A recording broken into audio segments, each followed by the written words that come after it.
too fast, already try. Oh, beautiful counter to the takedown. Thank you for joining us tonight. A disadvantage was Zayef, but then he... Waiting too much on Trixie. Nice shooting, good turning.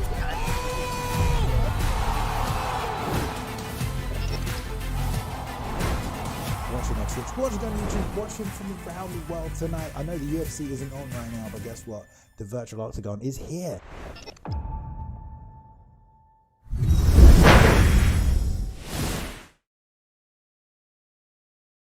Ladies and gentlemen, welcome back to the ESFL Gaming Network for the Underground Street Fighting Championships. This is an underground league. We're bringing it above ground.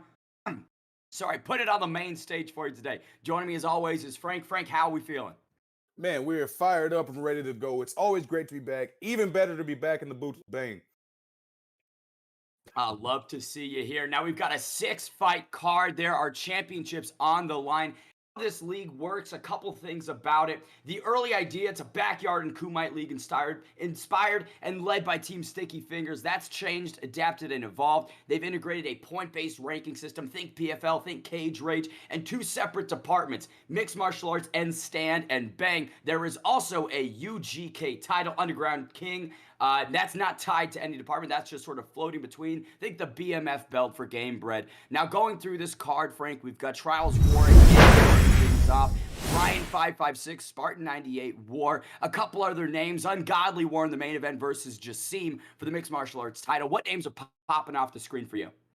Well, for me personally, I've seen Justine in the UFL. So I've seen him have some fantastic performances. I know he's going to be looking to do the same here today on another stage with some more exposure here on the ESFL network. This is going to be a great chance for a lot of these guys to go out and make a name for themselves. Go out and put on a good performance, give the people something to remember them by. So always fun to, see people who are ready to go and, show who they really are to people.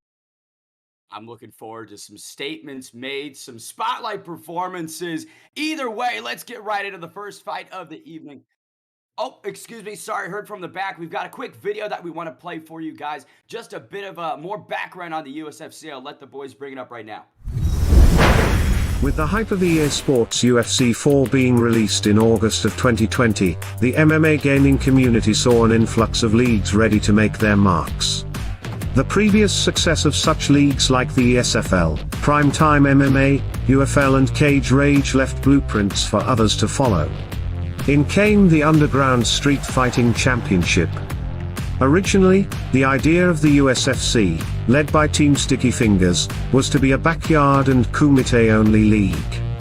Early venue selecting restrictions prevented that specific concept initially, but the league kept on, offering many different and unique ideas brought on by USFC Commissioner, Imimadict 85. Most distinct was an intuitive, points-based ranking system that took level of competition, fight outcome, level of activity and other factors into account. This easy-to-understand, non-biased and transparent approach to determining rankings were welcomed by many players within the USFC. The league also established 2 separate divisions for players to take part in, one for MMA and one for stand and bang, each having their own championship titles. This gave players who favored either or both disciplines a chance to focus on a specific path to USFC glory. Shortly after its inception, the USFC introduced an Underground King title. Unlike the other 2 belts, this one wasn't tied to a specific division. Whoever laid claim to the UGK title chose the division and weight class that his title defense took place at. This gave an obvious strategic advantage to the champion, as he could tailor fight specifics depending on his opponent's strengths and weaknesses. This, and other ideas like a fight pay system that allowed players to earn their way into the Hall of Fame, weekly challenges that allowed opportunities to earn extra league money and more, made the USFC a fun and legitimate league in the eyes of many. And with all that said, we've only just begun. Welcome to the Underground. This is the USFC.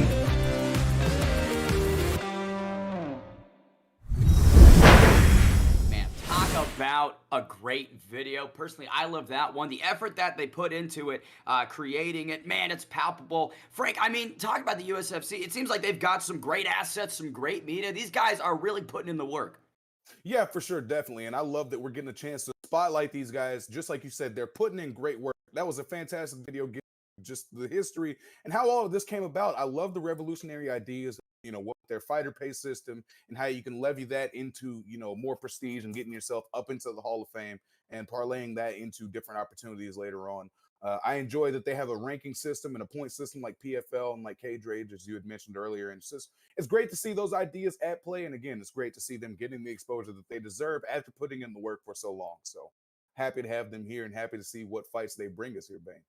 Innovation, evolution, and just overall upgrades, baby. That's what we're talking about. And talking about upgrades, Frank, it's time for the first fight of the evening. Trials War contesting against the number 17 ranked contender, Egg. These guys are undefeated. 1-1 apiece. Season 3 overall, 2-0, 1-0. First season of USFC competition for Trials War. Egg made the debut in March of 2021 and went 2-3 in Season 2. Looks like we've got some light heavyweight action to kick things off. Yeah, it looks like Egg, is looking to show that they were able to get back into. They're able to go out on a tear this season and get some more dubs, and we're gonna see,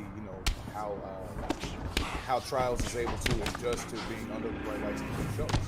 So. Egg is in the white trunks with the John Bones Jones pick. Trials War with Daniel DC Cormier in the black trunks. Early takedown right there from Jones, defended from the Olympian.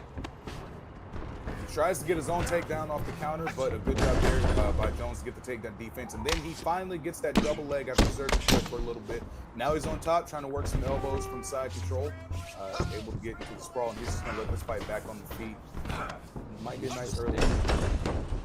Could have been maybe some sort of mental game, right? Try to get in the head of your opponent, say, hey, I can take you down anytime I want. But obviously momentum reversed. Cormier shooting for the hips and getting it down. Now in side control. Lot of time left to work. And no strikes thrown. Stamina looking immaculate on both sides. Yeah, now DC's looking to try to push his advantage here. He gets this fight into the crucifix. This could be dangerous here for Jones, especially with that denial. DC has some options here. There are things he could look to do to finish this fight. And it looks like he's going to try and go for a submission here early, Bane. You can see tracking on that is good, not great in my opinion, but still enough to keep these bars about even, 240. I mean, he's got all the time in the world, Frank, if he wants to finish this Kimura, and you can see that blue bar is still an edge bigger than the escape bar. Now some strikes, that's gonna not help. This could be it. This could be, as you said, these bars are getting close, but it looks like the blue one is going to fill up first. He gets that submission. Very, very well done by Trials War to really put a stamp, kick this card off with a bang. First round submission victory there with Daniel Cormier over John Jones. A great performance there by Trials War, Bang. Almost flawless from the number 16, now 2-0 fighter for the USFC. And right, unpacking it, there wasn't really a ton that occurred, but what did was very intentional, right? Reverse that, got up from the takedown. Jones lets him up, DC gets it, and then just keeps him down, finds that finish. Really, really good job by Trials War. Unfortunate for Egg. Man, you got to monitor those submissions, especially early in the fight, right? If they track you early, gosh, it's just a tough situation overall for that competitor. Absolutely. It's just a lot of fighting behind the 8-ball, right? And it's hard to get back in front of it when there's a situation like that. And, unfortunately for Egg, he just wasn't able to pull it off. But a great victory there by Trials. And I believe we're on to our next fight. Sometimes eggs get cracked, right? You can't make an omelet without breaking a couple eggs. Trials War, eating good today. But talking about the next fight, I believe down at 135, we've got Brian 556 versus Spartan 98 War in a stand and bang. Now, these guys a bit more active than the first two individuals of this evening. 3-2 overall for Brian this season, 2-1 for Spartan War. Frank, I'll let you go through the notes that we have on these boys. Yeah, Brian's a former stand and bang title challenger. He's 26-27 in 3 seasons of USFC competition, 18-14 stand and bang. So he seems to have more success there, and he's looking to, build upon what he was able to do in those wins and correct the mistakes from those losses. He's been fighting since January 21 in the USFC. And he's going to be taking on Spartan 98 War, who's a former 3-time standing bang champ. He's 39-28 in 3 seasons of competition, 27-15 in standing bang, and he made his debut in September of 2020 during Strike Night 1. So he's also been around the block a few times and has a few stories to tell. We're going to see if that experience plays a factor here in this standing bang matchup that we've got for you. And talking about levels in competition, right, the spectrum that we've got in the USFC, those records indicate that, look, these playing fields are even. Anyone can best another at any given time. Again, down at 135 for this matchup, we have got, I believe, Rob Font on one side, and can't see a thing yet, down on the other. Yeah, we've got Spartan War using Rob Font, and his opponent's going to be using Piotr Jan here. Nice hook kick there from Font to start things off. It's not a technique you see utilized very often here, Bang. Definitely not so early, right? But you want to mix it up. You want to be unpredictable, and that's something against these fighters that you have to do. Jan has so many tools. Rob Font's a great counter pick, right? With the punching New England Cartel member, has slick hands, but No Mercy is just one of the most well-rounded guys in this game. Yeah, that's the thing, man. Jan has no real weaknesses. Even if you are starting to box him up on the feet, he can take you down in a moment. Damage there. And, you know, if you're Font, you're just going to be trying to work that counter striking, work that boxing, work those crisp hands, and try to get that knockout here. Big lead knee right Obviously, there there's no from takedowns and standing bang, but... Could you imagine he just breaks the system, shoots a double leg? Goes for crucifix. Jan throws a kick, gets caught. Each guy catching kicks really effectively, like the defensive cognition that's being displayed through 2 minutes. Not a lot of holes in either game. Being very patient, much like a chess match in this one, Frank. Yeah, both guys right now just trying to put some feelers out there, see how the other guy's going to react. You get the feeling we're seeing a lot of setup here, right? It's almost like watching a TV show. You can tell that first season's just setting things up for the next one. You know, things are really going to jump off and really reach that tipping point. And I feel like that's what we're seeing here now, right? We're going to see maybe there's a mid-season twist. Right, yeah. Big shock and awe in that spinning wheel kick to the dome. Rob Font gets cracked, but recovers really nicely. But now we're thinking, right, compromised chin. We're talking about accumulated damage. Spartan 98 War with Rob Font doesn't have outstanding recovery. It's 92, so if he makes it to the second round, he'll come off the stool with a bit more steam. But man, you don't want to be at a health disadvantage against Piotr Jan. You also don't want to be at a stamina advantage, which it seems like he is on his way to right now. Jan is being very efficient with the stamina and the strikes that he's throwing. He's also doing a great job mixing shots into the body. That's going to really play a part later on in this fight, man. Oh, he's making investments. He's putting some money in the bank, looking to make a withdrawal later. Just under a minute in round one. And look at that fight with a crisp combination. You can see when Spartan War gets him up against the cage, when he cuts off all the angles, that's when he really gets, you know, his best work in. But at range, it is all Piotr Jan. Yeah, and it's almost puzzling, right, to see him take that step back. Because now, as you said, you know, at distance, Jan's been taking over. Good job mixing things up with those body shots, throwing the spinning back kick to the body there.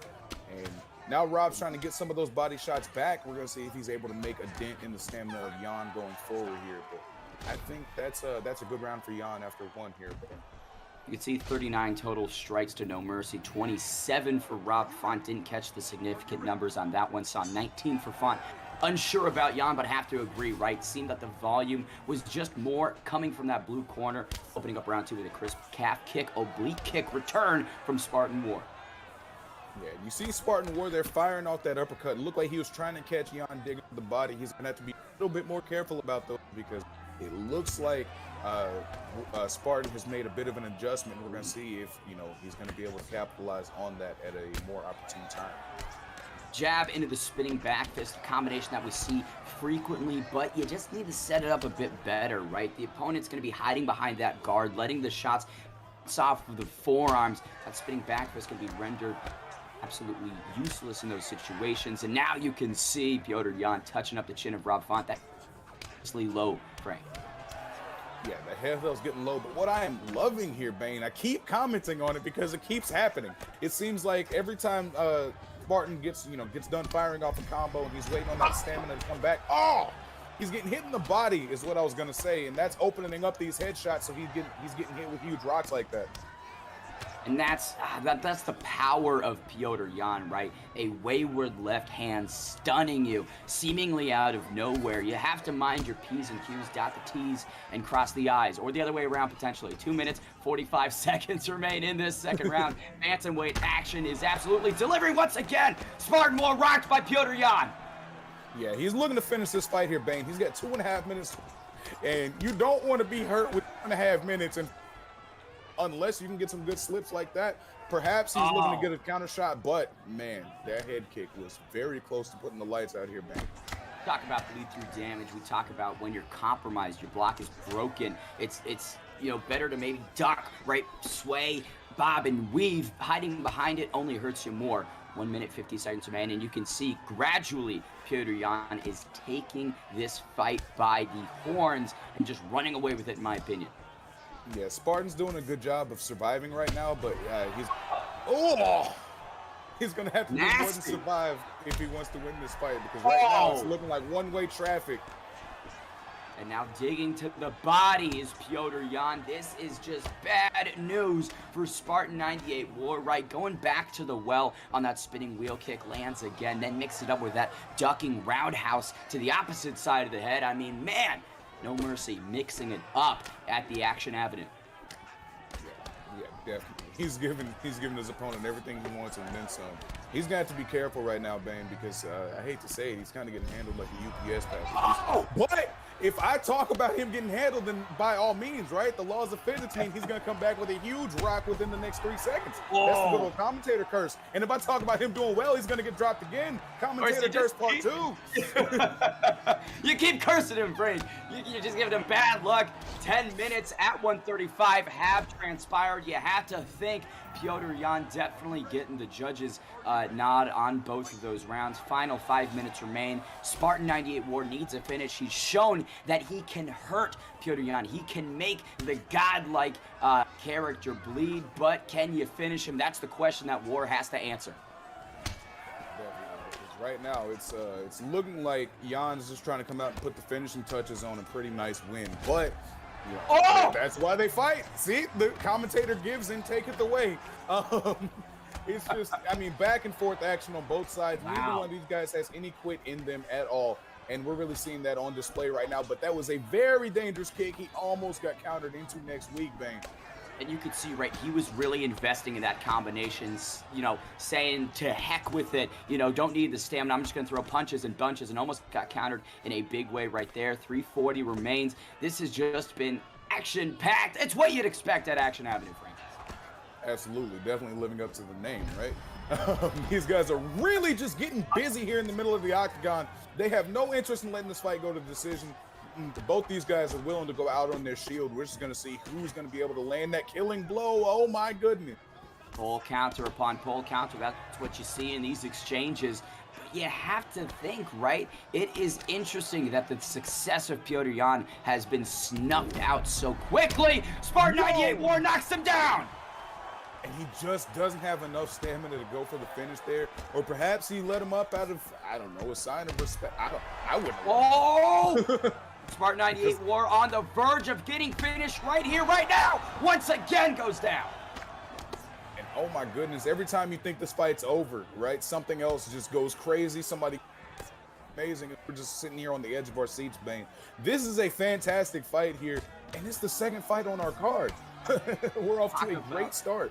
USFC delivering through these first 2 fights. What I have to say, it seems that when Spartan 98 War leads with the offense, right, he's throwing strikes to get into the pocket, he gets clipped, right, the phone booth is not his friend. When he tries to be more defensive, right, when he's countering, that's when he's catching Petr Yan. But I don't know, it seems like he's digging into his own success a little bit as this fight's continued once again. Eats a check left, gets dropped.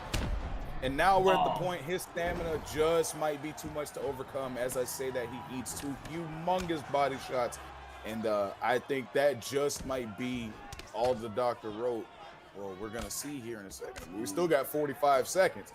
But it seems like that might be too much. Go ahead, Ben. He definitely is going to have to get a big Hail Mary shot if he wants to finish it, right? The time is no longer with him. That chin is constantly blinking. A couple more strikes and he's going to be out of there, but still fighting, still firing. Spartan 98 War with a big head kick blocked by Piotr Jan. Yeah, there's 10 seconds left, and it looks like Jan's just possibly going to go for another finish. He gets a huge wheel kick, but that's not going to be enough to get the finish, but it should be, in my opinion at least, enough to get his hand raised. I feel like he had a very convincing performance. The offense was on point. He fought very well. And yeah, it was enough to get him that decision. 7 knockdowns, man. Wow, that's just unprecedented. Talk about the War, a hard guy to put away. And, he kept coming the entire fight. He was the aggressor for the large majority of those 15 minutes, but action at bantamweight, absolutely insane. Brian now advances to 4-2, stand and bang, 4-2 overall in season 3. Spartan 98 War falls to 2-2 in his stand and bang record, 3-2 overall in season 3. Frank, I'll let you cue up this next fight. Top 15 action coming at you. Yes, sir, absolutely. We've got number 7 Skitch taking on number 11 Conceded. Skitch is going to be 2-0 and 3-2 overall. This is the second ever USFC UGK champ who defeated Yurda for the title. He's 18-10 in season 3, and he's going to be taking on Conceded. This is going to be the first season of USFC competition for Conceded. He's looking to really make a name for himself. Use this as a launching pad to go on to better things as he goes forward. If we can go ahead and take a look at our rankings here before I don't know if we're gonna have time for that actually. So we'll pull them up after the next fight. We'll give you a quick look at the rankings. Brian T. City Ortega versus Jose Aldo, the King of Rio, taking on LA's own. Now back in the Action Avenue. I like the Action Avenue, Frank. I think it sets a good precedent for what we can expect. And big gifted subs from the boss man himself, Luber, coming in with some big donations. We love to see all of it. But Action Avenue, like you said, has been living up to its name and then some. We've had some barn burner fights. We're only on our 3rd fight, but both of them have been incredible thus far, and I'm looking forward to seeing what action we get. T City is the one throwing leg kicks at Aldo. That's a fun way to start this fight. A nice little interesting dynamic to begin things with. Not something you'd expect, but again, to reiterate, right, being unpredictable in this game is the most important thing. Once a fighter gets in their flow state, once they're seeing what you're doing before you do it, that's curtains, baby, that's lights out. And so if you can mix it up and just confuse them, overwhelm them just like that, what a combination from T-City. Yeah, beautiful combination there, and Aldo gets one himself back, going to the body there, really trying to dig that gas tank early. He might be trying to fight Aldo's ego a little bit, right? Like, he's like, I'm going to leg kick you, maybe potentially draw out some leg kicks from Aldo, and then he can check those and do a bit more damage. Or he can just make him throw leg kicks and then catch him with the crane kick up top. That'll also work, man. He's trying to meet T-City right with the hands. It's an interesting one, but this is a mixed martial arts bout. It might hit the canvas eventually, whether that be courtesy of a knockdown or a level change. And so, man, if this goes to the ground, you have to think Aldo definitely disadvantaged. But as long as this remains standing, statistically, the King of Rio should be the one that's getting the better of it. But Ortega landing on the inside. Oh! Oh, huge leg rock there early, and it's only getting worse for T-City. And that's his lead leg. We're in the 1st round. This is not going to be good going forward if he can't start to check some of those kicks here. Frank, if you shoot leg kicks at the King of Rio, you best not miss. Ortega learning a tough lesson through 3 minutes. There's the level change. Shoots for the single. Aldo denies. Massive shots to the ribcage. Yeah, good idea there to go for the takedown, but not quite the correct execution. But he's getting some good combos here. That said, man, those legs are starting to look like a meal to Aldo, and he looks ready to eat. So T-City's got to be careful going forward here. Heat-seeking missile almost landed on Ortega's chin, right? You could see he really likes that spinning back kick to the chin, but when you whiff on it, I mean, man, you're putting yourself up for a massive counter. A lot of risk for a lot of potential reward coming up on 60 seconds. In this opening round at 145, Aldo lunges in with a big right hand, eats a lead uppercut from Ortega right there. And right now, we can only see one guy's stamina, but it looks like Conceded is using a lot of energy going forward. We can't see what state Aldo's stamina is in, but he seems to be a bit more judicious with the striking. But if we don't get into the later rounds because he gets knocked out, he's not going to have to worry about that too much, is he, Bane? The hands of Ortega, not to be underrated, but man, the body and head of T-City now feeling that pressure. Once again, it's a big kick from Aldo right there. That is just, it's tough to defend those, right? They come out so quick, and man, when they connect, your bell's gonna be rung. End of round one. Have to think, Frank, that Aldo could get it, but that's a toss-up of 5 minutes. Excuse me, that is absolutely a toss-up. It took my breath away even. Yeah, between both these guys, there have been just, number one, a lot of wheel kicks being thrown, and number two, a lot of wheel kicks being landed. And at a moment's notice, one of those can change the entire tide of the fight, just like one of those uppercuts can. We're just going to see who's able to get that momentum boost and then use it to their advantage. That was very close to being illegal. Oh my goodness. Talk about a combination. Jose Aldo lighting up T-City at the beginning of this second round. But you can see, right, the dedication to these roundhouse kicks from Ortega has to pay off eventually. We can't see the stamina, but Jose Aldo not equipped with the most recovery in the game or the most cardio, 91 on both sides for those stats. And so you have to think the longer this fight goes, Ortega is going to be the one that's going to be fresher.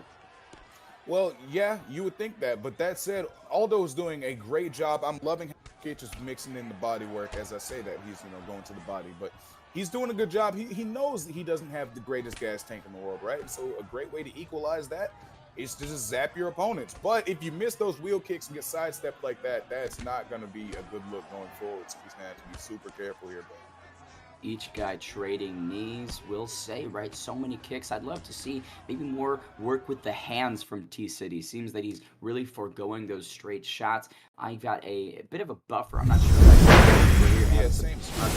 Back in it. 2 minutes, 50 seconds in this second round. Jose Aldo doing what Jose Aldo does best. Love the doubling up, right? Kick to the leg, kick to the body, or vice versa. Such a beautiful combination. Right there, once again, with the hands. Yeah, some good survival skills there on display from Conceded to keep himself in this fight. You were saying you'd like to see some more work with the hands. I'd like to see T-City try to mix in a couple more level changes. I feel like he's at his most dangerous when he can get the grappling involved, and this is an MMA match, so you have no reason to not try and take this fight to the ground, see if you can maybe find a bit of an advantage there. Because right now it seems like you're on the road to getting outstruck. Now, of course, again, at any moment, anything can happen. You could check a leg kick and you can do a lot of damage right there, and you can start mounting your own combos. But I just feel like, it would be better for him moving forward if he could get some takedowns, give his opponent something else to think about, maybe open up some other areas of his offense. That would be the conventional wisdom path of least resistance in the grappling for T-City. Those 97 submissions, when you lock one in, whether it be a joint choke or a joint submission or a choke, it's lethal. And he just seems to not want to utilize 50% of his game plan. And another massive leg kick sits Ortega down. Yeah, he might have to look into that because it seems like the way this fight's going, he's not going to have much of a leg to stand on. That's it! That is it! Lights out! Jose Aldo sleeps T-City Ortega. We kind of knew, we had a sneaking suspicion that one of those wheel kicks could change the fight. We didn't know it was just going to flat out end it like that. Goodness gracious. That is a fantastic way to end this fight. What a wheel kick by Skitch there to end this, and he just flattens his opponent. Good night, T-City. Fantastic performance. Looked like he was trying to throw his own technique there and just got caught. Great win there from Jose Aldo. I know it's one of Absolutely, stoppage comes in round two in such a big way, and he kind of cuts off the cage and throws that wheel kick into the only direction Ortega can go, cloisters him, and just puts him in that finishing sequence. Beautiful job by that competitor. Skitch now staying undefeated, 3-0 in this third season. I mean, man, that is a good record to have as this season continues for the USFC. Now, I believe we do want to toss up the rankings for this one, give you guys a look behind the curtain. This is Stand and Bang. Now, number 3 is number 4 is Smalls BX. But to give you guys a look at what the other competitors, right, the other guys on the roster that are at the top of the Stand and Bang, Frank, what do we see? Give me 1 second. I need to actually find that graphic. I apologize. I had it just a moment ago. You know, these guys are number 3 and 4 in the standard bank rankings. I'm similarly looking for it. So you say, well, 3 and 4, we've got those two, and that's all that matters for right here, right now. Mayweather War versus Smalls BX at 170 pounds. Welterweight division always packs a punch. You've got so many great competitors in that. The Luques, the Usmans, the Masvidals. Seems like we're getting a potential mirror match of game bred in this one, Frank. Yeah, and to be honest, it's a good pick. He's got some of the fastest hands and fastest kicks in this division. So for a standard bang match, that's definitely what you're gonna be looking for, right? He's an excellent option. Luque is also very viable in this division for this type of occasion. I always have the boys in common, specifically in standard bang, but there's 170, as we had mentioned, is just a gold mine for competition in this game. So I'm looking forward to seeing what they bring us. Talking about gold, this is for the stand and bang title. One thing that we cannot emphasize enough, we're starting the trio of title fights that we have. Former stand and bang champion Samurai Robin vacates the belt, leaves the league cold turkey, says, I'm out of here. Now, this is a fun story because this is the second shot from Mayweather War. Previously lost the title fight to the aforementioned Samurai Robin, Smalls BX. First ever live main card spot and first title shot. Stakes are high over in the stand and bang. Yeah, and let's be honest. Let's call it what it is, Bang. You got to wonder if nerves are going to get to Smalls. First time being on a live event and it's for a title fight. I mean, that's got to be something that's at least getting you a little nervous. Get you nervous. Like you're the butterflies in your stomach. Something. It's mom spaghetti time for this man right now. We're gonna see if he's able to come out on top here.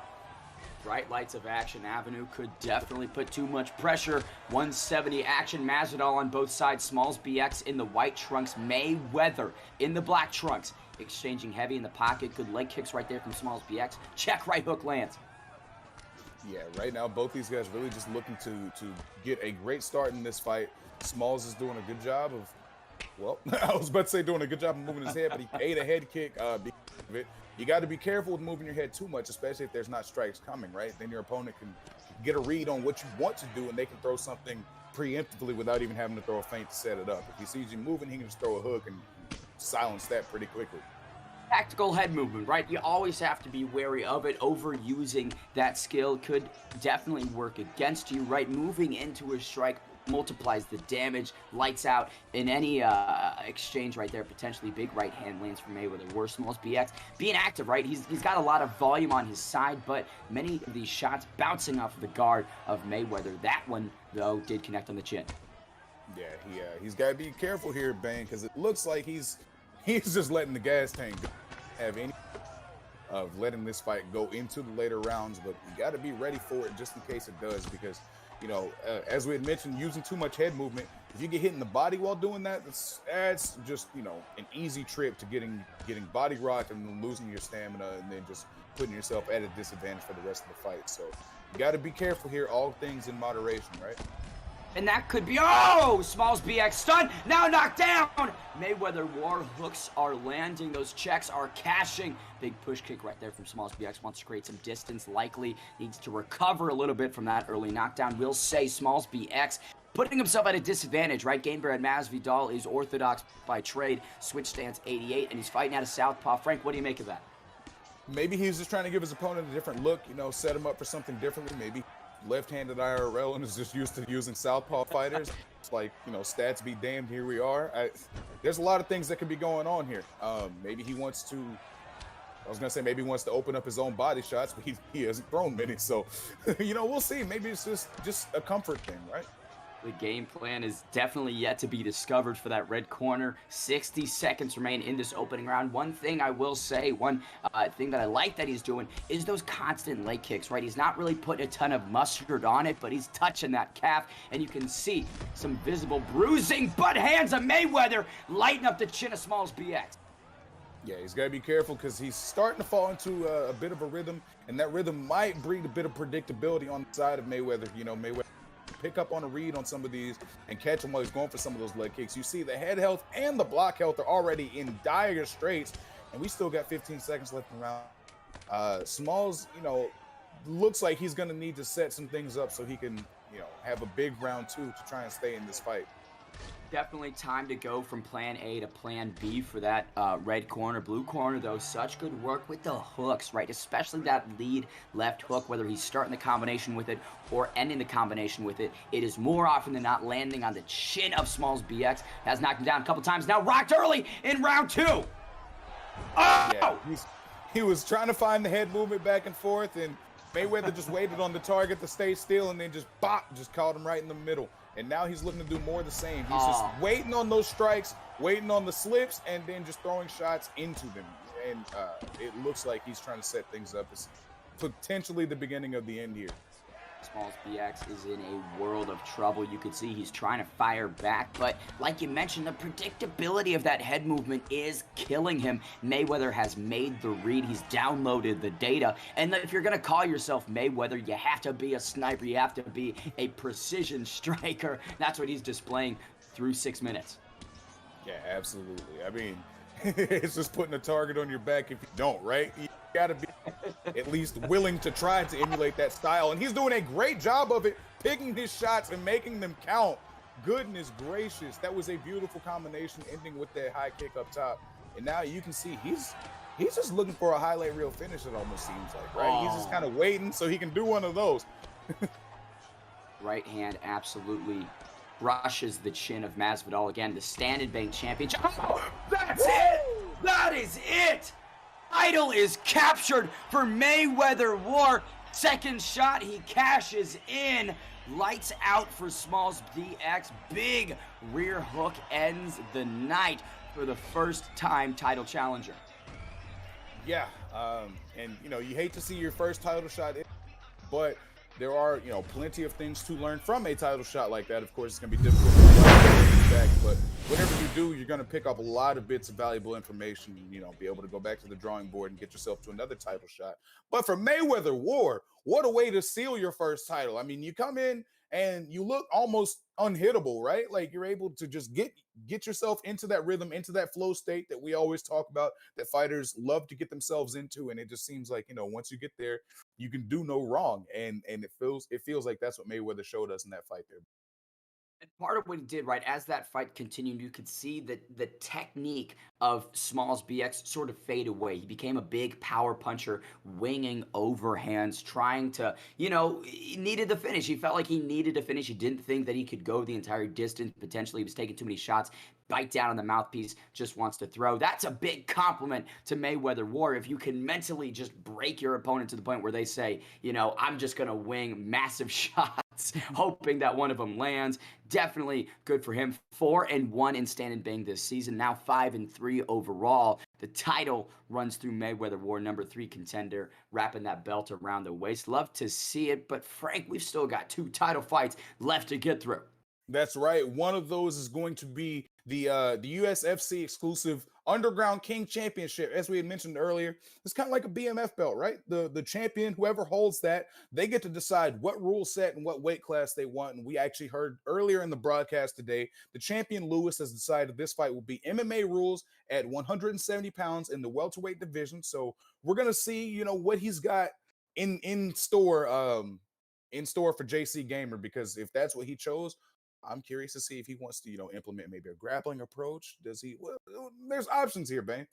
And mix it up, right? MMA, baby. It's mixed martial arts. You don't want to be too one-dimensional, especially with these picks. We're seeing Jorge Gamebred have Rocky Edwards potentially, right? That could maybe be a lot of clinch fighting for the champion. Tie up Masvidal, get those elbows working that we know Edwards has. One thing to note, right? Historical track record does suggest 2 existing wins for the champion Lewis versus 0 for JC Gamer. While the champion is Lewis, the number 8 pound-for-pound fighter is JC Gamer. So, right, he's still a very notable, high-ranking individual in this promotion, and this is his first ever title shot. He made the debut in September of 2020 during the second season. Lewis, first UGK champ of season 3. This is his first title defense. Made the debut at the similar time. Same card. These guys are veterans of the scene.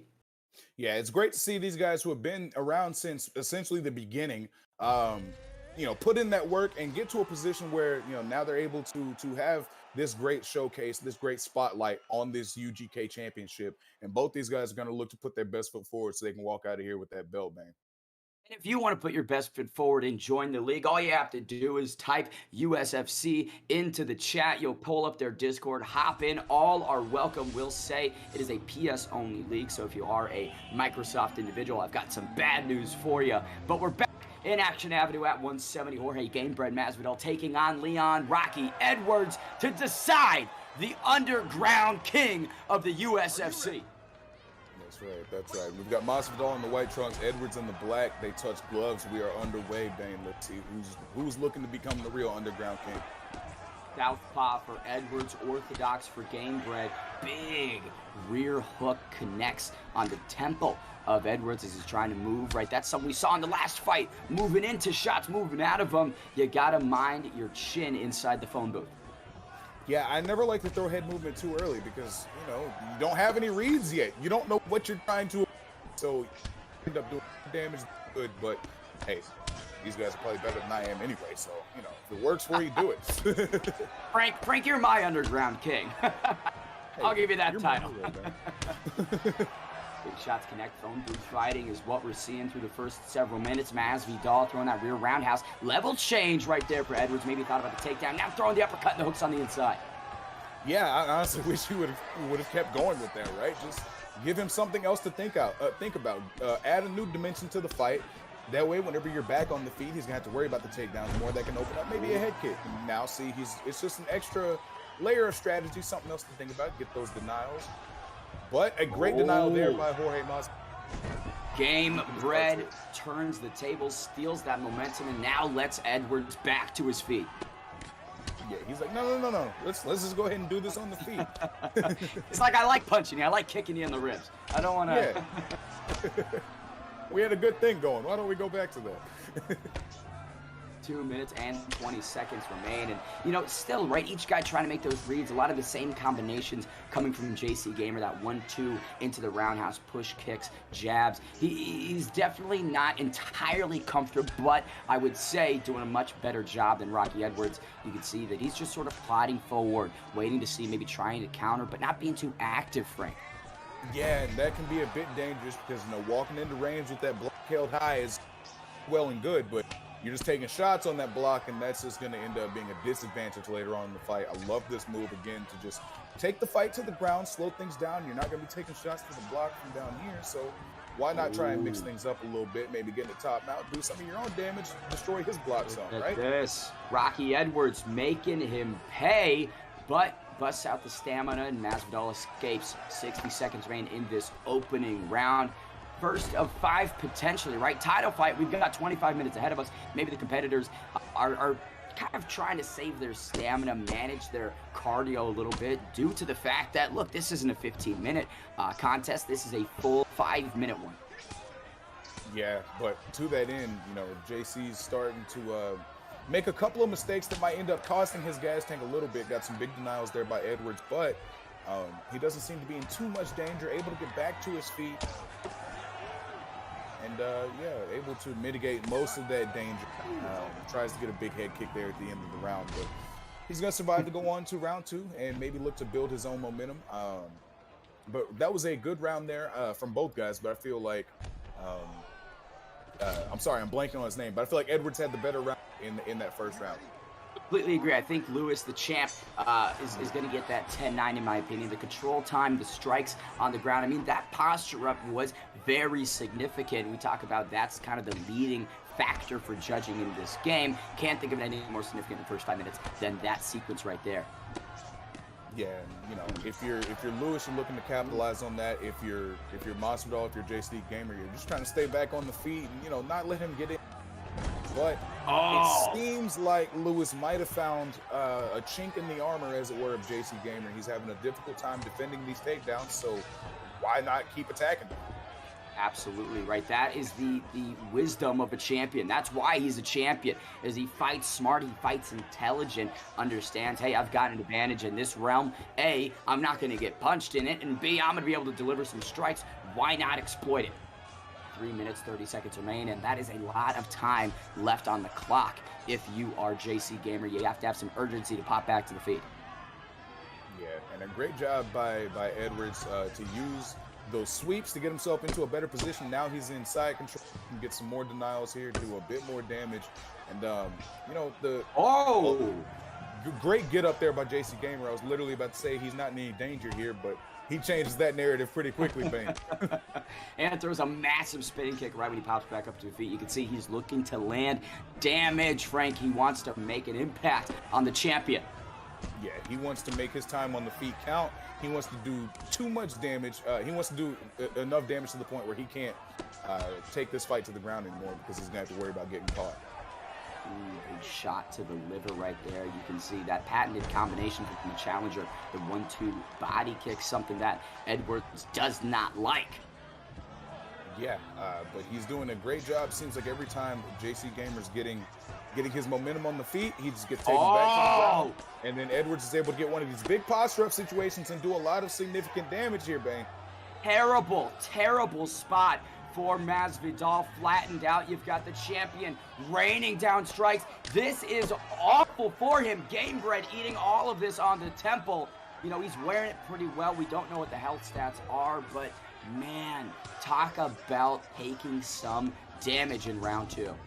Yeah, health stats or not, I guarantee he does not want to spend an extended amount of time because there's only so many you can take, and now he's just getting hit even more on the block. It looks like that block health is down significantly, Bane, because he's starting to drop it after a couple of those shots. So it looks like he's done enough damage to get some of those breaks off. And now the health is low, the stamina is low. It's not looking good for Masvidal. That's it!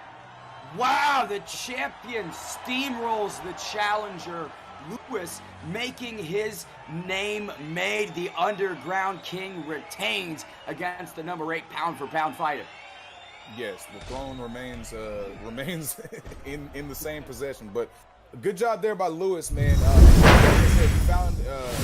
He found an area in his opponent's game that he seemed uncomfortable with and exploited the mess out of it. Right? He was just like, all right, you don't want to, you don't have the best takedown defense. That's fine.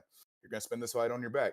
And he just found that area and just, imposed his will there. So hats off. Great performance.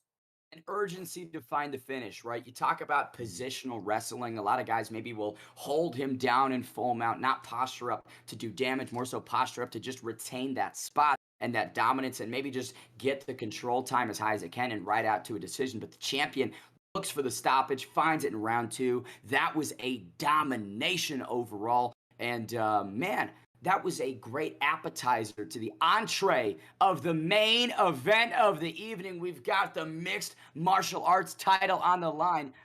Now, before we get to it, we do want to give you a bit of a look at the ranking. This is the champion Justine versus the number 2 contender Ungodly War, but there are several other names that are up on this, top 10 that we have to talk about. Spartan 98 War, of course, fighting earlier tonight. Skitch, the number 7 contender. Lewis, of course, the number 4 Underground King, right? Just made a big statement. Potentially he'll contest for the title. And Samurai Robin, still the number 1 contender, right? The door's not completely closed potentially, Frank. Yeah, there's a lot of intrigue here. Top 10, because as you mentioned, Lewis has had a fantastic performance. He's probably going to move up after that one. He wants to see himself in title contention. He could possibly be, in a position for a number 1 contenders match, or he could try to unify the titles, since he's already got the UGK belt. That could be an interesting fight going forward. We saw Skitch earlier have a great performance. There's Heavy Hands and Coach Heavy Hands. I was about to say, I don't know if there's a duplication or if he's similarly number 5 and number 9. Maybe it's just a very big coincidence in the names. I need to see them fight each other regardless. Absolutely. Hey, they're both undefeated. Might as well take the O between the two. But that is a look at the mixed martial arts ranking for the USFC. But we have to get to the main event. Justine versus the number 2 contender Ungodly War. Justine 4-0 this season within mixed martial arts. 4-0 overall. Won the title at USFC 46 by defeating Ungodly War via 4th round KO. This is an immediate rematch clause that Ungodly was able to utilize. He's similarly 4-1 in mixed martial arts this season, 7-2 overall. Previous mixed martial arts champ, suffered his only loss, of course, to the current reigning undisputed champion. This is his first season in USFC competition, and he's making some big waves, Frank. Yeah, absolutely. To be able to capture a title in your first season competition is always a huge boost. And now he's trying to show that he's for real. You know, he only lost to Justine, and Justine's trying to prove that that was not a fluke. And we're just gonna see, you know, what shakes out here and how it affects the title picture going forward. Right? Is there a potential for a trilogy if he gets it back? I mean, we'll see. We'll just have to see what happens here. Justine's supremely confident using the Nick Diaz pick, though. That's one thing to keep an eye out on. Slick boxing of Diaz is something that you have to be concerned about absolutely on the feet. But you talk about the kickboxing of Masvidal, right? Those kicks are lethal. And the body of Diaz, right? That's where the question mark is. So we'll see if he can get the boxing going. Good touch of gloves. You can see Masvidal in the white trunks, the champion Justine in the black trunks. Yeah, starting things off. Masvidal trying to find the range with the 1-2s. Justine is looking for a counter-strike opportunity, at least thus far. Big kick right there again, right? That roundhouse slamming into the liver just makes a massive impact. Justine, though, plodding forward, staying in the face of the challenger, doesn't want to take a single step back, as he takes the single step back right there. See, it happens to everybody. But yeah, no, he's trying to, you know, just apply that patented Diaz pressure, right? Stay right in the face and just, you know, let your cardio take over. But yeah, you can't just keep taking shots on the chin like that, though. That's not conducive to a good game plan. That's Ungodly War definitely looking to take that chin home with him. We'll see if he can get it done once again. Goes for the 1-2 roundhouse kick, partially lands. Push kick by Diaz touches the midsection of Masvidal. 3:20 remain. Each guy's still trying to find the range a little bit, right? You're seeing a few misses inside the pocket, hiding behind the block. We'll see if they can get a bit more intuition in the phone booth. Yeah, we're going to see who's able to, you know, make those reads first. And I always feel like the fight really starts when you see that counter strike, right? Like whenever somebody gets one of those nice pull counters, or whenever they get a head kick, whenever somebody's trying to slip, you know, I feel like, all right, now somebody's starting to make reads. We got a fight on our hands. Let's see how this thing develops. The challenger touching up the champion as this first round progresses, but Justine lands a massive Nick Diaz uppercut, stunning Ungodly War. Yeah, caught him slipping there a little bit. Great shot there by Justine to really take the momentum back here in this first. You know, you get overzealous, Frank, and that's when you have to pay for your errors. Masvidal definitely not wanting to take any more strikes. 90 seconds remaining. You can see right now we're talking counters. Now we're talking intercepting strikes. Every time that roundhouse is coming in, you can see Justine throwing a 1-2 inside the pocket. Yeah, because it seems like Ungodly War is content to throw those kicks from right in his face. You got to get your distance. You got to make sure that you're, you know, out of return range if you're going to be trying to throw those kicks off like that. You got to, you know, wait for a back step or something, man. He's being super what's the word? I don't know. Lazy with his strikes. Lenient. Lazy works. It's just right. It's the strikes at the corresponding range, right? And it's all about risk. It's all about how much of a counter opportunity are you giving your opponent. But the champion, stunned courtesy of a massive Masvidal kick to the head. Will say one thing I love is when you throw 1-2 body kicks, right, and you throw them consistently, that makes your opponent get into this rhythm of bringing the hands down to block the midsection. Perfect opportunity to go high like he did right there. First round is concluded. Each guy tasted some resistance. Who do you think is going to get the nod? After that first round, I feel like Justine had the more effective striking. I feel like he was, you know, able to pick his shots a little bit better, and I feel like that might, you know, get him the nod. That said, Masvidal did a nice amount of damage, so I wouldn't be surprised to see the judges give to him either. Ooh, big rips to the body with those hooks. That's something I'd love to see more from Justine, right? With this fight being contested so close, not really taking a step back, either guy, right? Just really sitting in the phone booth. I would love to see some patented Nick Diaz hooks downstairs. Absolutely, especially since, you know, Ungodly War. Wow, huge head kick right there. bit of a moment. Unsure if that was maybe a slip or something within the graphics, or if it was a knockdown. Could be, but Diaz now backing up. You can see the champion not comfortable anymore. Yeah, and that's, who knows what that was. I'm not Oh! sure about that. It looks like it might have been a knockdown, especially when you see the subsequent damage that he's throwing with these straights. But that's a new wrinkle in this fight. And now Justine's got to deal with that. Is he going to be able to bite down on the mouthpiece and just continue to march forward? Is he going to be a bit more defensively responsible? He's got some reads and some questions to answer here, Bane. Look at that. You can still see the showing that grit, that durability of a title holder. Now still pushing, still pressuring, still being the aggressor through 2 minutes into this second round. But the body language is just not as confident as it was in the first fight. Eats a big head kick right there from Masvidal. Yeah, and you know, you were saying, oh my goodness. You were saying the body language isn't the same. Getting hit in the head a lot. Technological disturbance. Yeah. That's okay. Blood pouring from both gentlemen. This is a title fight. Yeah, both these guys are really just putting it all on championship. And right now we've got Masvidal on top, do some big damage here, and really put some space in between these two. But a great slip there from Diaz gets him back on top, and there's not going to be much distance put between them. He's posturing up and trying to get himself out to a lead here in this round. But man, this is a crazy back and forth round right now, man. Good touches to the body as well, right? Intelligent ground striking now in full mount for Nick Diaz. The jiu-jitsu on the Diaz brothers is something that can never be overstated. A massive threat that was exemplified perfectly in that reversal of position. But we'll say, right, round two, largely going to the challenger, courtesy of those knockdowns. Yeah, definitely. He's in a good spot right now. He's in the driver's seat of this round. And now he's looking to go for submissions on Nick Diaz. Now, that's interesting because these bars are staying together pretty nicely. It looks like the escape is just, you know, getting a bit more progress. That defense of Diaz is really high. But that's an interesting thing to think about going forward here for Diaz. You know, he's not scared to put you in submissions, and now he seems to have some skill with that, and he's making some reads, so you can't just be, you can't be lazy down there. And right, that's a lot of control time that he just accumulated. Didn't lose the position either. Retained that full guard after the escape bar was fully completed. And whoa! Talk about a knockdown!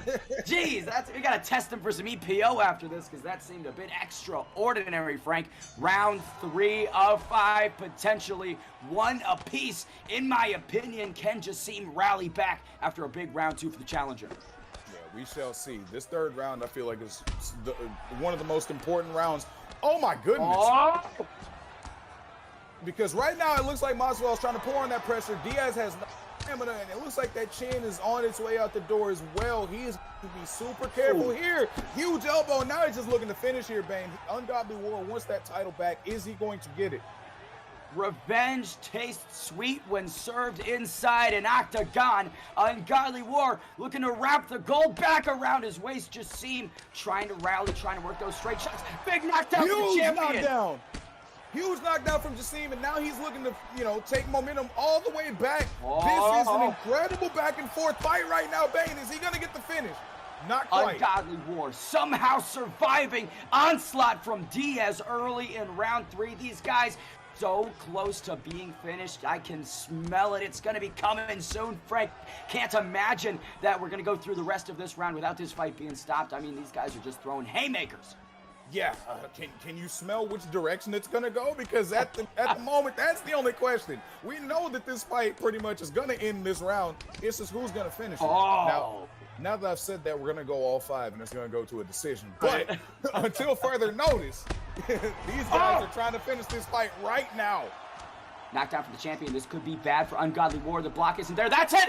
That's it. Justine retains the title and still undefeated, undisputed. A massive rally from what was an insane performance from Ungodly War, right? Touching up the champion in the way he did, making him pay, knocking him down, especially right beginning of that third round. But Justine showing the heart, the durability, the skill of the champion, gets it done in round 3.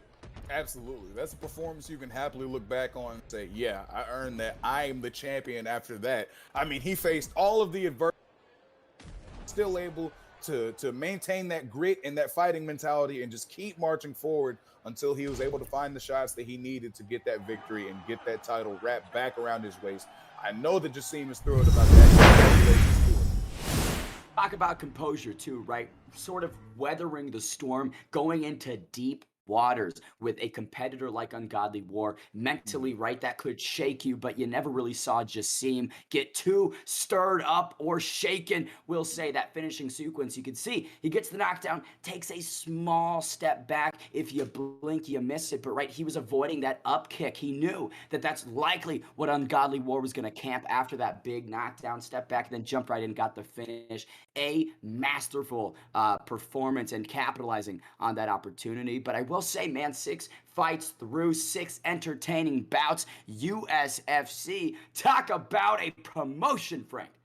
Absolutely, man. And as you said earlier, if you want to get involved with the USFC, just go ahead and hit !USFC in the chat. They'll get the bot pulled up. You can join their Discord. And as we said earlier, they take all comers except Xbox players. Sorry, PlayStation only. But if you are on the PlayStation side of things, go ahead and check these guys out for sure, man. Get yourself involved and see if you can be part of these amazing fights, because that was a fantastic card that they just put on for us right there, man. Oh, it truly was. I know for a fact I will be keeping my eyes closely on this promotion as they evolve and grow in this competitive space. Frank, anything else you got to say to the people watching around the world back at home? Man, just make sure you check out ESFL 130 coming up. Check us out at our aforementioned socials and what have you. And stay hydrated, respect women, and support the homies. That's all I got. You heard it here first from Frank. I've been the Bane. Thank you so much for tuning in today. We look forward to seeing you in the next one.